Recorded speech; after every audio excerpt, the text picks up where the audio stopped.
보란 집사님 사랑합니다. 예, 한 목사님이 설교 시간이 돼서 설교를 하는데 한 교인이 졸고 있는 것을 봤습니다. 아무리 소리를 높여도 깨질 않으시는 거예요.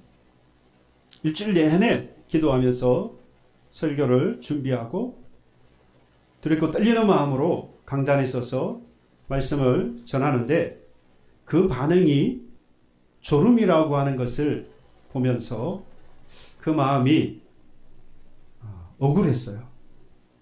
나는 열심히 준비했는데 아니 어떻게 졸고 계실까? 그 마음에 억울한 마음에 그 예배의 설교를 어떻게 했는가 생각이 나지 않을 정도로 그 아픈 마음을 가지고 예배를 마치게 되었습니다. 이상하게 모든 분들이 예배를 참 집중해서 잘 드리고 그런데 꼭 그렇게 하는 분만 눈에 띄는 거죠. 예배를 마치고 이제 뒤에 가서 인사를 나누었습니다. 교인들과 함께 마주치면서 인사를 나누는데 드디어 그분이 앞에 오신 거예요. 근데 이 목사님이 이미 마음이 상했고 억울한 마음이 있었던 거잖아요. 그래서 은근히 뒤끝을 드러내고 살짝 뼈가 있는 그런 말로 한 주간 너무 힘드셨고 피곤하셨죠. 요즘 많이 피곤하신가 봅니다. 이 말을 들었던 교우 얼굴이 빨개졌어요. 아는 거죠. 그래서 미안하고 죄송한 마음으로 그 목사님에게 고개를 숙이며 말했습니다. 오늘 새벽 4시까지 야간 작업을 했습니다. 그런데 잠깐 자고 주일이어서 예배를 드리기 위해서 나왔습니다. 목사님 말씀도 듣고 싶었고요. 저는 목사님 말씀이 참 좋습니다. 이 말씀을 들은 목사님은 이번에 목사님의 얼굴이 빨개졌어요. 얼른 주머니에 있었던 비타민을 꺼내서 이 집사님의 손에 쥐어드렸습니다. 그리고 이번엔 진심을 다해서 집사님 힘내십시오. 돌아가는 그 집사님의 뒷모습을 보면서 이 목사님이 다짐을 했어요. 사람들의 반응에 민감하지 말자. 그리고 설교자로서 설교자의 길을 쉼없이 가자. 사람들이 뭐라고 말하든 그 사람들이 어떤 반응을 보이든 내가 있는 그 위치에서 내가 할 일을 하자는 거죠. 여러분, 우리들은 이 사람들의 반응에 참 민감합니다. 좀 더 깊이 생각해 보면 그럴 필요가 없는데 우리가 너무 상대의 생각이나 상대의 행동에 대해서 너무 민감하게 반응을 해요. 그래서 잘못하다 보면 오해가 깊어지고 그러다 보면 다툼이 생기죠. 사람들이 여러분들을 칭찬할 때 있잖아요. 너무 좋아하지 마세요. 여러분들을 잘 모르고 하는 칭찬일 때가 많습니다. 반면에 여러분들에게 낙심하게 하는 말을 하거나 행동을 해도 너무 힘들어하지 마세요. 낙심하지 마세요. 그 사람이 여러분들을 잘 몰라서 하는 그런 말이나 행동일 가능성이 높습니다. 그러니까 사람들의 반응에 너무 민감해하지 마시라는 이야기입니다. 오직 우리를 완벽하게 잘 아시는 분은 하나님 한 분뿐입니다. 남편도 아내를 잘 모르고요. 아내도 남편을 잘 모릅니다. 제 마음을 여러분들이 다 아시겠어요? 여러분들의 마음을 제가 어떻게 다 알겠습니까? 그래서 우리는 서로를 잘 아는 것 같지만 사실은 그렇지 못합니다. 오직 우리를 잘 아시는 분, 아니 완벽하게 아시는 분은 우리 하나님 한 분뿐입니다. 그래서 오늘 본문 1절에 보면 다윗이 이런 고백을 합니다. 여호와여, 주께서 나를 살펴보셨으므로 나를 아시나이다. 여러분, 지금 누가 나를 가장 잘 이해해 줄 수 있을까? 한번 떠올려 보십시오. 그동안 누가 나를 잘 이해해 줄까? 누가 나를 가장 잘 알까? 고민해 보셨습니까? 여러분, 오직 나를 잘 알고 온전히 아시는 분은 하나님뿐이에요. 이제 그 하나님이 나를 어떻게 아시는지를 다윗의 고백을 통해서 한번 보려고 합니다. 1절의 말씀을 드린 대로 여호와의 주께서 나를 살펴보셨으므로 나를 아시나이다. 이때 아시나이다라고 하는 이 단어는요, 정보를 수집하거나 또는 공부를 해서 아는 게 아닙니다. 여기서는 히브리어 야다라고 썼는데 이건요, 경험을 통해서 관계가 형성되어서 알게 되는 것을 이야기해요. 이 말을 이해하기 쉽지 않으시면 창세기 4장 1절에 보면 아담이 그의 아내 하와와 동침하매라고 말합니다. 이때 동침하다라는 뜻이 말이 야다예요. 이건 정보로 아담이 하와를 아는 게 아니에요. 그죠? 하와를 열심히 공부해서 안다라는 이야기가 아닙니다. 그건 부부로서 경험하게 되어진 것. 이건 누가 알아요? 아무도 몰라요. 그 둘 사이의 관계에서만 아는 것. 바로 그것을 여기서 나를 아시나이다 라고 하는 말씀으로 표현하고 있는 겁니다. 하나님은 단지 내가 무엇을 했는지, 그리고 내가 무엇을 했는지, 그리고 무엇을 할 것인지, 뭐 이런 것들을 아시는 하나님이 아니라는 거예요. 그 이면을 아시는 거예요. 내가 왜 그 일을 했는지, 내가 오늘 왜 기뻐하는지, 오늘 내가 왜 슬퍼하고 괴로워하는지, 왜 그러는지를 하나님은 아신다 이 말이에요. 우리는 압니까? 우리는 겉으로 드러나는 것만 알아요. 저 사람이 슬프구나. 저 사람이 기뻐하는구나. 저 사람이 괴로워하는구나. 저 사람이 행복해하는구나. 우리는 그것만 아는데요. 하나님은 아니에요. 우리가 왜 괴로워하고 슬퍼하고 행복하고 기뻐하는지, 왜 그러는지를 하나님은 아신다 이 말이에요. 내가 왜 갈등하고 있고, 내가 오늘 왜 이럴 수밖에 없는가에 대해서 아무도 모르는데 하나님은 아시는 거예요. 여러분, 다윗은요, 지금 이 시편을 쓰고 있을 때에 그의 아마 숨어 있었던 그런 상황으로 보입니다. 사울에게 쫓기면서 동굴에 숨어 있는데, 그 동굴에 숨어 있을 때에 다윗이 무슨 생각을 했을까요? 다윗은 이미 왕으로 추대를 받았어요. 그럼 뭘 기대할까요? 왕으로서의 대우를 기대하겠죠. 그런데 지금 어디에 있습니까? 동굴에 피해 있어요. 숨어 있습니다. 그런 이 다윗의 입장에서 생각해 본다면, 홀로 도망자 신세가 되어서 이 동굴에 갇혀있는 자신의 초라한 모습을 보았을 때 다윗은 뭘 생각했겠습니까? 도대체 하나님은 나를 아시나? 내가 여기서 이러고 있는, 내가 왜 이러고 있는지를 하나님은 아시나?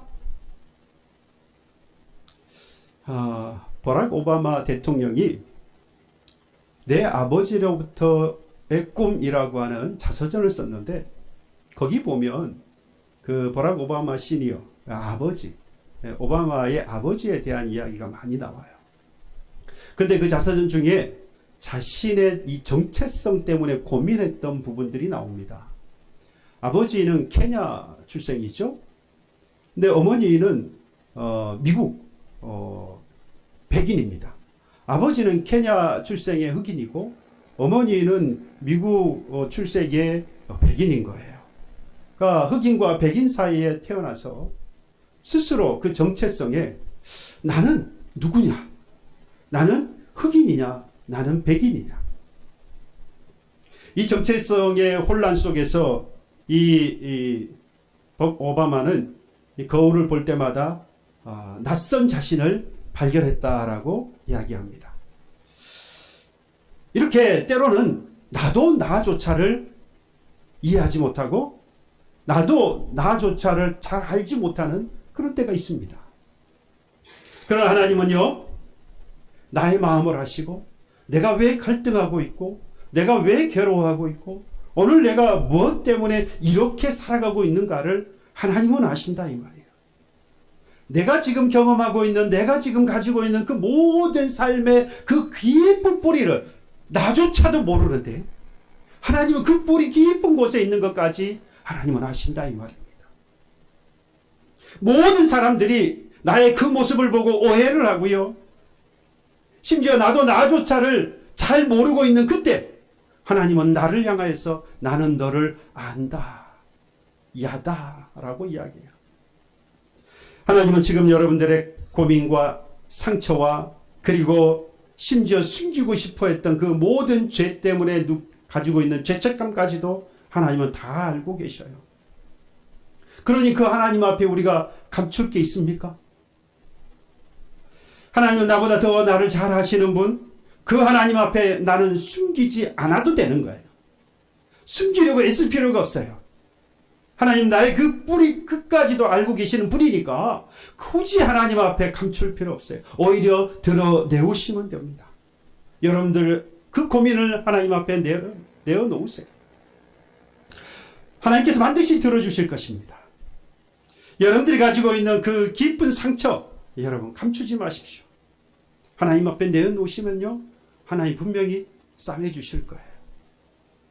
사람들은 내가 가지고 있는 그 고민이나 상처를 오해하고 오히려 그것들을 더 아프게 하고 슬프게 만들지만 하나님은 그렇잖아요. 하나님은 들어주시고 하나님은 싸매어 주십니다. 왜요?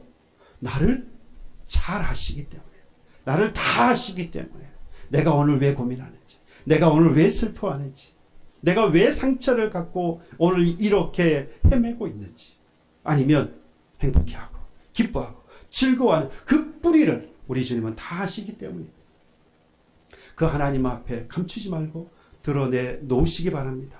하나님은 그러기를 원하고 계셔요. 그리고 나를 아시는 그 하나님이 뭐라고 또 말씀하시느냐? 아니 다윗이 뭐라고 고백하느냐? 그 하나님이 어디든지 계신다라고 고백해요.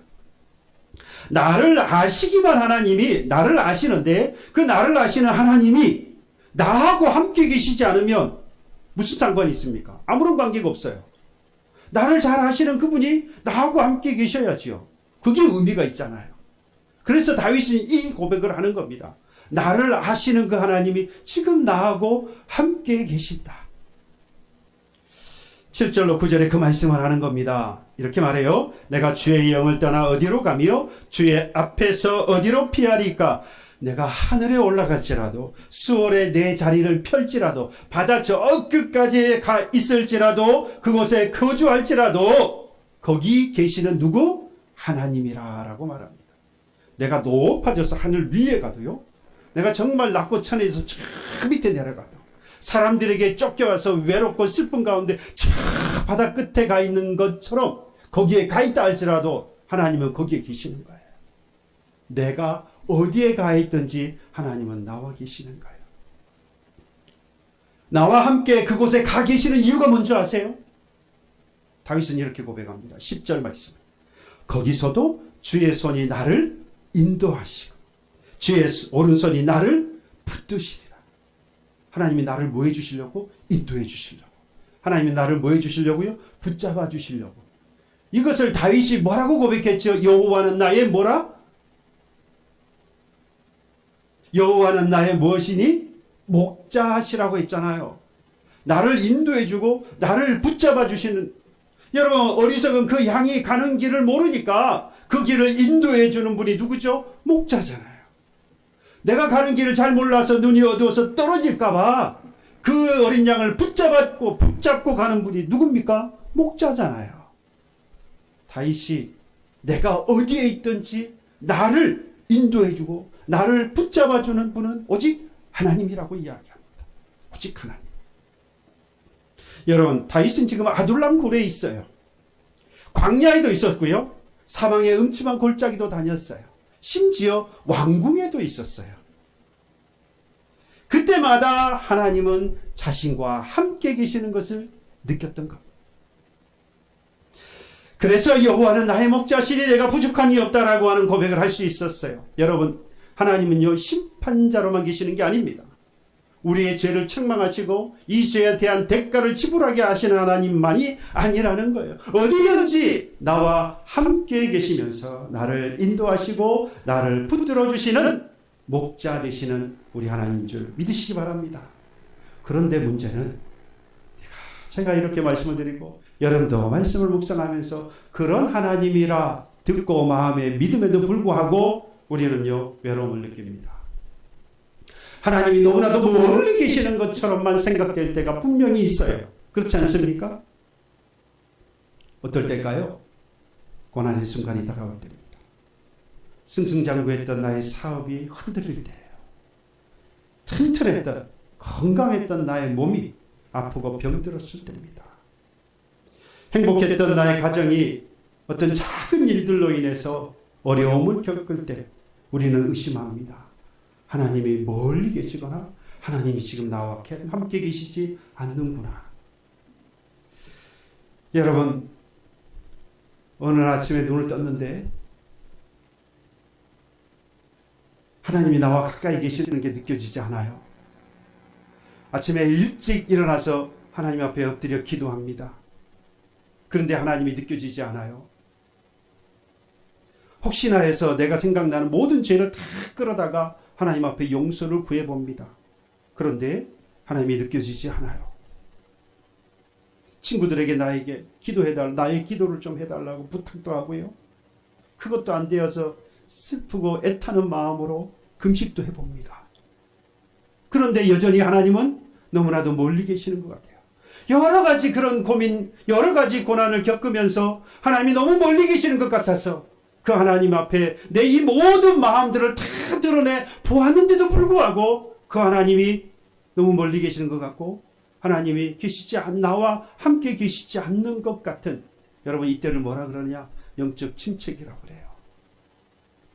그런데 사실은 여러분 이건 여러분들이 잘못하고 있는 게 아니에요.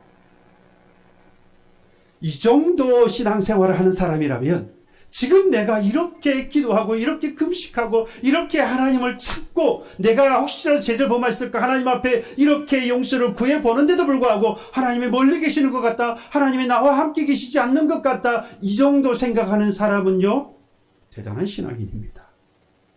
이런 사람은 사실은 그 사람에게 문제가 있는 게 아니에요. 고통스럽고 당황스러운 상황이긴 합니다만은 하나님은요 나의 굳센 믿음을 위하여서 그 과정을 거치게 하시는 거예요. 어디에 나오죠? 욥에게서 그 모습을 보셨잖아요. 욥은 애매한 고난을 당합니다. 그래서 욥이 끌어다가 내가 정말 하나님 앞에 무엇은 잘못이 있는가 계속 끌어다가 해봐도 하나님 앞에 내가 그럴 만한 것이 없다라고 고백하잖아요. 그럴 때에 하나님께서 욥에게 답을 주십니다. 욥기 23장 8절로 10절을 보면 욥이 이렇게 고백합니다. 지금 자신이 어떤 상황에 있는지, 내가 앞으로 가도 그가 계시지 않고 뒤로 가도 보이지 아니하며 그가 왼쪽에서 일하나 내가 만날 수 없고 내가 오른쪽으로 돌이키나 배울 수 없다. 하나님이 지금 느껴지지 않는다는 거죠. 하나님이 너무 멀리 계시거나 하나님이 나와 함께 계시지 않는 것 같다라는 이야기입니다. 그렇게 고난을 당했으니 그럴만 하잖아요. 그렇죠? 그때에 이 욥이 깨달았어요. 이 상황에서 욥이 깨달은 그 말씀이 욥기 23장 10절 말씀입니다. 이렇게 말합니다. 내가 가는 길을 그가 하시나니 그가 나를 단련하신 후에는 내가 순금같이 나오신, 하나님이 뭐같이 하시려고요?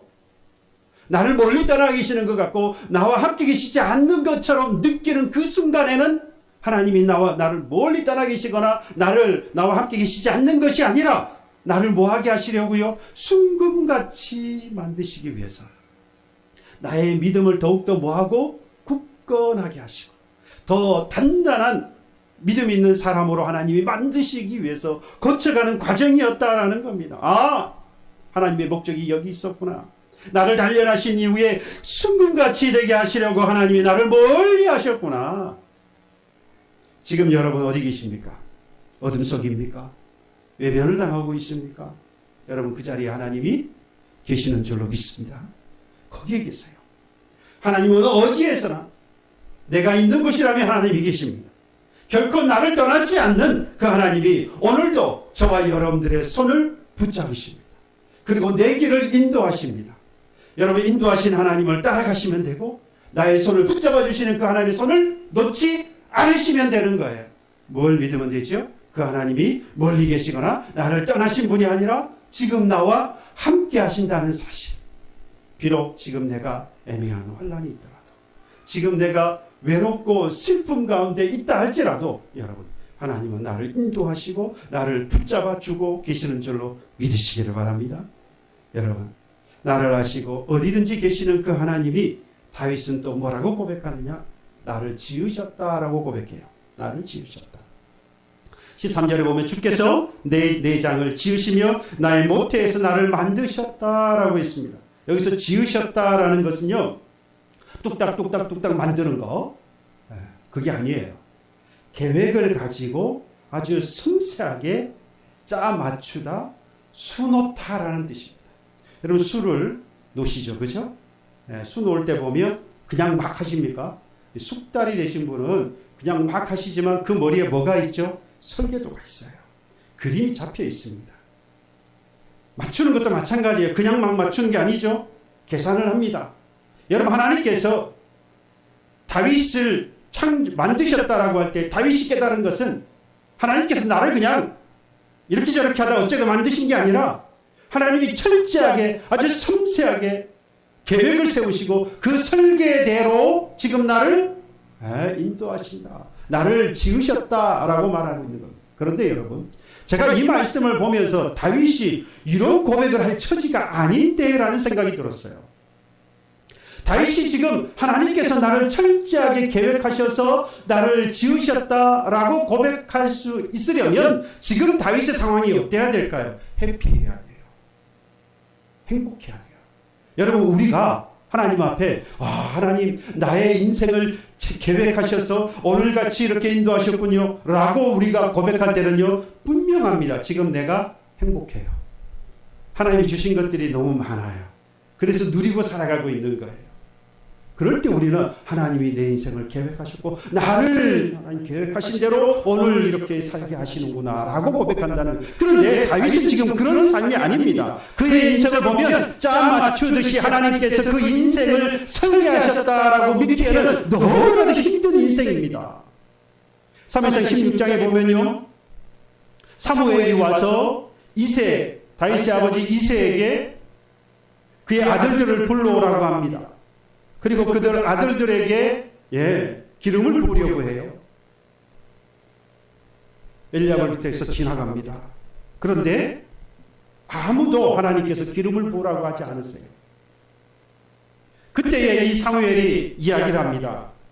네 아들들이 다 여기에 있느냐? 여러분, 다윗은요, 그 당시까지만 해도 그 집에서마저도 그의 아버지와 형제들에게 있어서도 무엇이었죠? 관심의 대상이 아니었어요. 그저 주변 인물입니다.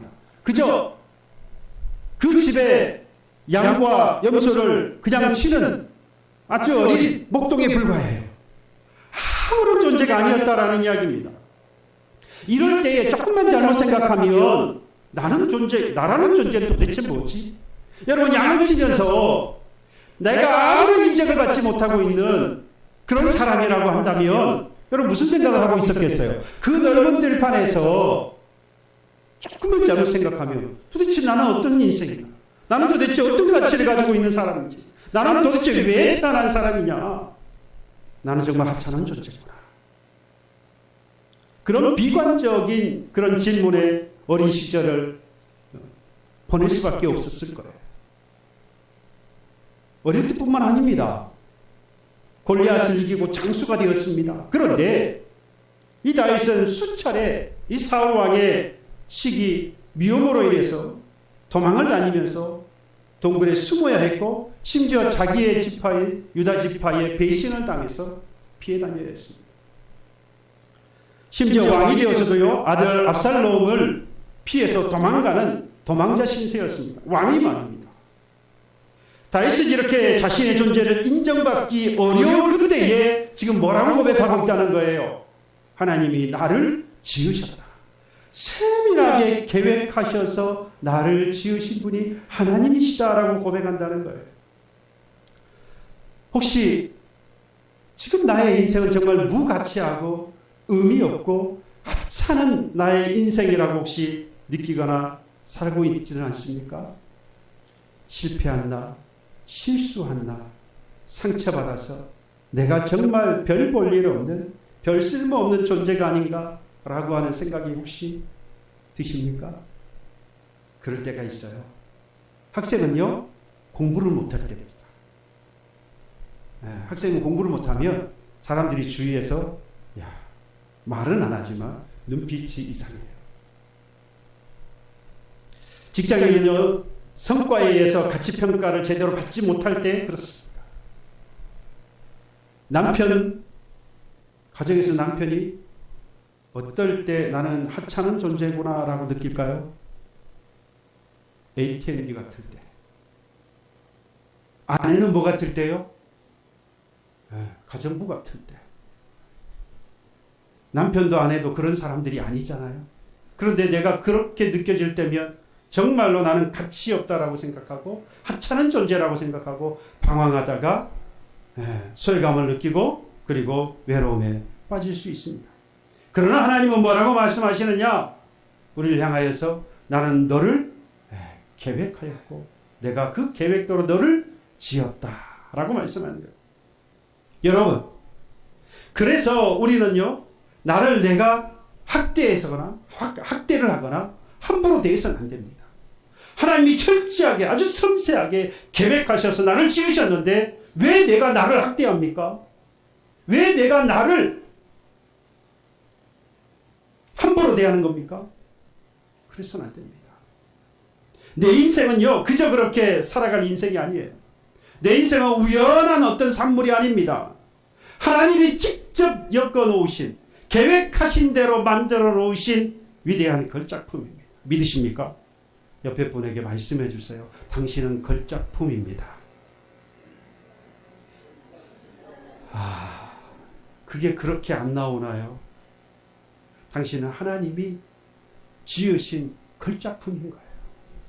그러니 여러분 스스로를 학대하거나 여러분 스스로를 함부로 대하지 마세요. 하나님이 귀하게 아주 섬세하게 여러분들을 만들어 놓으셨으니까 여러분들도 스스로를 귀하게 대하세요. 가치 있게 대하세요. 사람들은 나를 기억하지 않고 사람들은 나를 버리고 나를 무시하고 멸시할지라도 여러분, 하나님은 나를 아십니다. 그리고 하나님은 나를 지으셨어요. 그리고 그 하나님이 내게 말씀합니다. 너는 나의 걸작품이다. 여러분, 이뿐 아니라 나를 아시고 어디든지 계시고 나를 지으신 그 하나님이 지금도 다윗은 고백합니다. 나를 생각하신다. 17절에 보시면 하나님이여 주의 생각이 내게 어찌 그리 보배로우신지요. 하나님이 나를 생각하고 있다. 다윗이 하나님이 나를 생각하고 있다라고 하는 그 생각에 정말 그것이 보배롭다, 보석 같다, 그런 마음이 든다는 거예요. 여기서 이 생각이라고 하는 것은요, 우리가 상상하는 것, 기억을 떠올려서 뭐 이렇게 하는 것들을 우리가 생각이라고 말하는데, 여기서 말하는 생각은 그러니까 의도된 관심과 배려를 말합니다. 그러니까 그냥 멍하고 있는데 떠오르는 그런 생각 아니에요. 철저하게 계산되어지고 철저하게 의도되어진 관심, 그리고 그에 따르는 배려를 이야기합니다. 같이 가는 거예요. 다윗이 형제들 사이에서조차도 완전히 잊혀진 존재였을 때 하나님은요, 사무엘을 통하여서 사람은 외모를 보거니와 여호와는 뭘 보여요? 나 여호와는 중심을 보신다. 이 말씀의 뜻이 뭐냐면 사람들은 다 너를 기억하지 못해도 나는 너를 뭐 한다는 거예요? 생각한다는 말이에요. 겉모습으로 봐서 다윗은 너는 왕이 될 만한 사람이 아니야. 너는 그냥 우리 집의 목동이야. 주변 인물일 뿐이야. 라고 가족들마저도 생각할 그때에 하나님은 뭐라고요? 나는 너의 외모가 아니야. 너의 중심을 본단 말이야. 너는 정말로 너에 대해서 내가 뭘 하고 계셔요? 깊은 관심을 가지고 있고 내가 너를 왕으로 할 그런 모든 마음을 가지고 너를 배려한다라는 말씀. 뿐만 아니라 사울은요, 이 다윗은요, 사울을 피해서 광야의 숲으로 숨었습니다. 그때 사울의 아들이었던, 사울 왕의 아들이었던 요나단이 찾아옵니다. 그리고 그 요나단이 말합니다. 다윗에게 두려워하지 말아라. 너는 이스라엘 왕이 될 것이라. 여러분, 사울 왕 다음에 왕이 될 수 있는 사람은 누구죠? 그의 아들이에요. 요나단입니다. 근데 요나단이 다윗에게 뭐라 그럽니까? 두려워하지 말라. 이 나라 이스라엘의 왕이 될 사람은 너다. 요나단을 통해서 하나님께서 그 이야기를 하시는 것이에요. 뭐라고요? 내가 다윗 너를 뭐하고 계시는 거예요? 생각하고 있다는 거예요. 너에 대해서 내가 관심을 갖고 있고, 그리고 그 관심을 통해서 너에게 내가 배려해요. 지금 다윗에게 뭘 배려한 거죠? 왕의 자리를 배려하고 있는 거예요. 심지어 여러분, 이 다윗이 밧세바 사건 때문에 얼마나 곤욕을 치릅니까? 그런데 선지자 나단이 와서 그를 책망하기 전까지는 다윗은 전혀 죄를 범한 사람 같지 않아요. 그저 그 죄를 숨기려고 했는지 아니면 죄인지도 모르고 살았는지 정확하게 모르겠습니다만은 저 하나님 앞에 드러내지 않습니다. 나단 선지자가 왔을 때에 비로소 하나님 앞에 회개를 하는데요. 여러분, 이때의 책망은 단순히 죄가 있다고 하는 정죄가 아니었어요. 왜 그렇습니까? 그가 깨닫고요, 회개하고 돌아섰어요. 하나님이 뭘 해줬죠? 배려를 해주셨어요.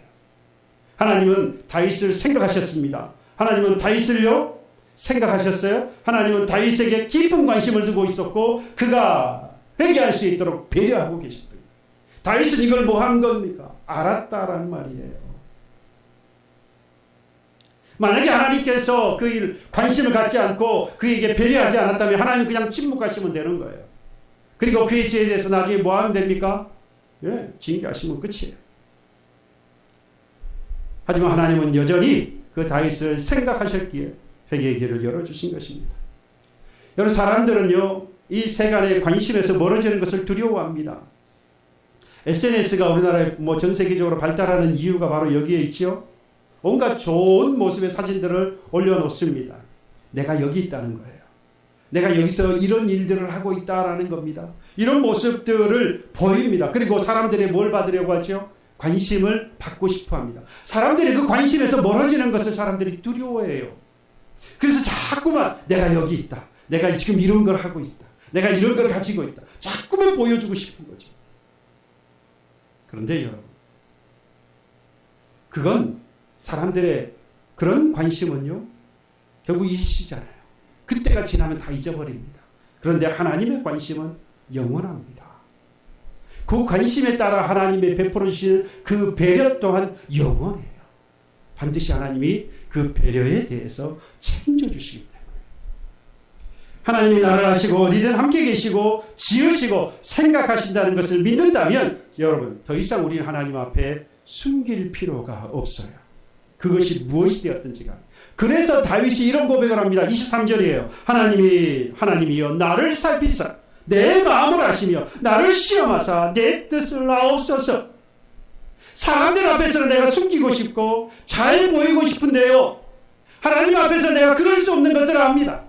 하나님이 나를 다 아시고 하나님이 나와 함께 하시고 나를 지으셨고 나의 생각도 다 하시는 하나님, 그 하나님 앞에 내가 감추고 살 수 없습니다. 하나님, 내 안을 좀 살펴주세요. 그 이야기를 하고 있어요. 하나님, 마지막 고백이 그건 거예요. 제발 내 마음 좀, 내 안을 좀 살펴주십시오. 여러분, 내가 하나님 앞에 내 모든 것들을 드러낸다는 게 쉽습니까? 어려워요. 내 안에 들어있는 모든 것들을 하나님 앞에 다 드러낸다는 것은 정말 힘들고 어려운 일입니다. 그런데 드러낼 수 있었던 것은 모든 것을 아시고 그리고 지으시고 함께 하시고 하나님이 나를 생각하시는 하나님이라고 하는 믿음이 있을 때 그 하나님 앞에 내어놓을 수 있고요. 그리고 간구할 수 있습니다. 구할 수 있습니다. 하나님, 나 좀 살펴주십시오. 나를 아시며 어디든지 계시고 나를 지으신 분이 하나님이신 것을 안 이상 다윗은 하나님 앞에 숨길 이유가 없었어요. 그러므로 하나님 앞에 있는 나는 나의 그 연약함을 숨기지 않아도 됩니다. 어두운 세상에 들어가서 예수쟁이가 아닌 것처럼 살아갈 이유가 없어요. 하나님은 나를 아십니다. 하나님은 어디에 계십니다. 하나님은 나를 지으셨습니다. 하나님은 나를 지금도 생각하십니다. 그러므로 오늘 저와 여러분들 고백합시다. 그리고 결단합시다. 이제는 하나님 앞에서 숨지 않고 살겠습니다. 세상 가운데 숨지 않고 살겠습니다. 세상 가운데 오히려 당당하게 살아갈 것입니다. 오늘 저와 여러분들이 이 고백을 할 수 있다고 한다면 여러분들의 가정에 돌아가서 그리고 세상에 나아가서 여러분들은 반드시 승리하게 될 줄로 믿습니다. 다시 한번 여러분, 하나님 앞에 숨길 것이 없는 나인 것을 알고 그 하나님 앞에 나를 살펴주옵소서 고백하면서 세상 가운데 나아가서 당당하게 그리스도인으로 살아 승리하는 그런 저와 여러분들이 되시길 주님의 이름으로 축복합니다. 찬양합시다. 찬송. 하나님이시여, 하나님이시여, 여호와는 나의 하나님이시고 나의 구원 되십니다.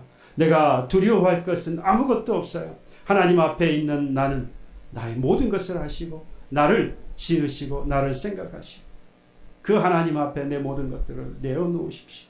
그리고 나를 살펴주시기를 소망합니다.